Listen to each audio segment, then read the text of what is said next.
Hey guys, what's up? About to go on stream here, right here on YouTube, but I wanted to do a little bit of quick content before we jumped out there. As you guys know, we are getting kind of close to level 80 on our Black Mage, and I definitely want to make a tank next. The question is, what tank?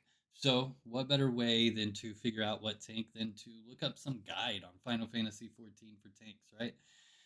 Actually, this has been a very recommended video from people in the game and then also on my YouTube feed.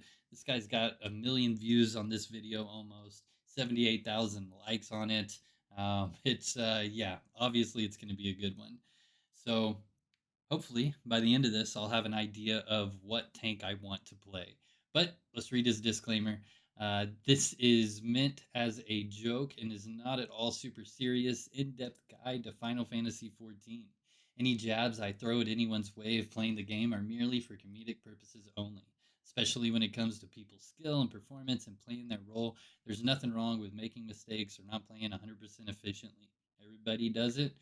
Nobody's perfect, except for me. Enjoy.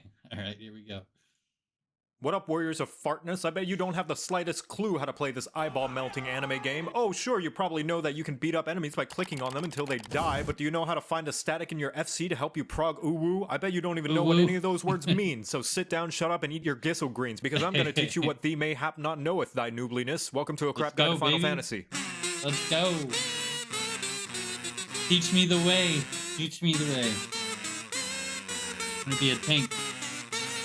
The tank is a person in the front lines of every group, leading the charge to inevitable party wipes, which is because you are the most important person in the party, having slap fights with the boss since everybody else is way too squishy to handle the puss-pounding patty cake. You'll never see Jimmy's soft boots eyeing up the cloud of darkness with his 2x4 and scriggly tree branch. But how hard can tanking be? Turn on your tank stance, do your 1-2-3 combo, and blame the healers when you die, right? That sounds like somebody who needs their short Q privileges revoked. Firstly, tank stance. You turn this on to start gaining enmity. What's enmity? It's where you shout at the bad guys, "Hey, hit me!" They'll be paying attention to you so long as you're dealing damage, so you better be dealing damage and not just having a staring contest. If you don't, then they're going to start indiscriminately charging at the rest of the party like a dog in a movie theater. If you are the designated main tank, or in light parties the only tank, make sure this is on. If there is another tank in the party and you are the off tank, make sure this is off, unless there's some other bad guys you gotta pull. If you have conflicting stances with the other tank, they will chuck their shoulder pads at you. As a tank, you should make sure the bad guy's ass is facing the party as often as possible, as indicated by the bright glowing half-eaten donut underneath the target. This is so that if the bad guy sneezes, you're the only one getting down with the sickness. And also, if you're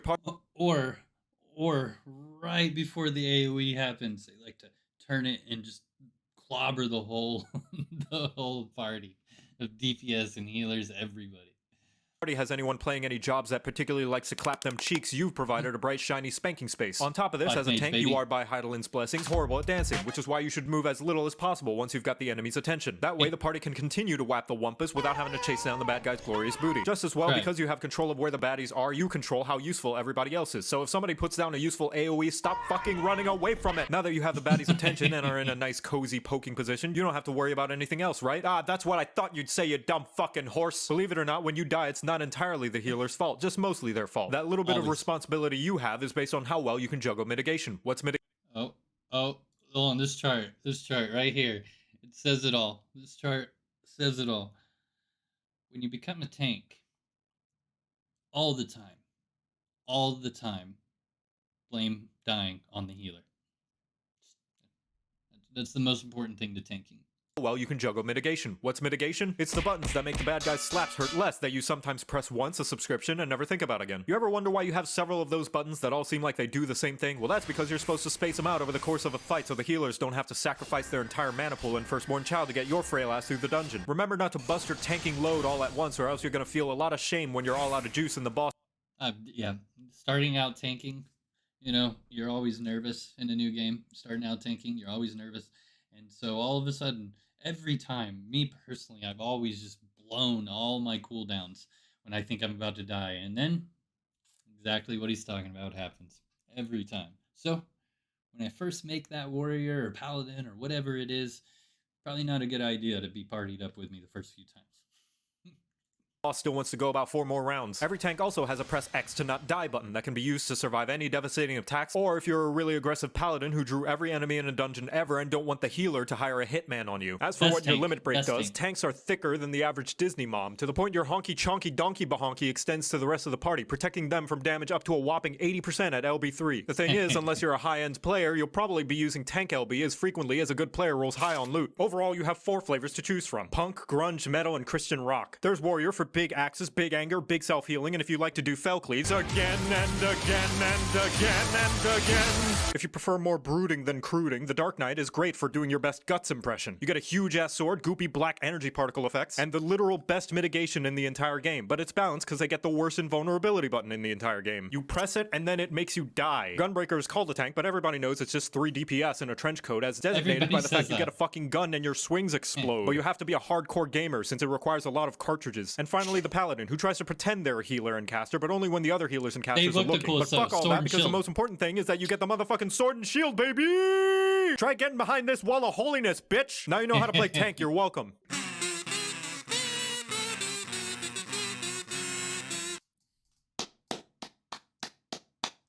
feel ready. I feel ready. I'm motivated to level this mage up tonight so we can start whatever tank we're going to run. Make sure and comment below what it is you think I should run as a tank. But, dude, JoCat, man, that was good. That was real good. Wow. It was very good. I love it. I love it. Guys, thank you very much. Like this video. If you want me to do more React videos, comment below saying which ones you think I should do, and put them in the Discord too. That'd be really cool as well. But other than that, guys, thank you very much. I'll catch you later. Don't forget to sub.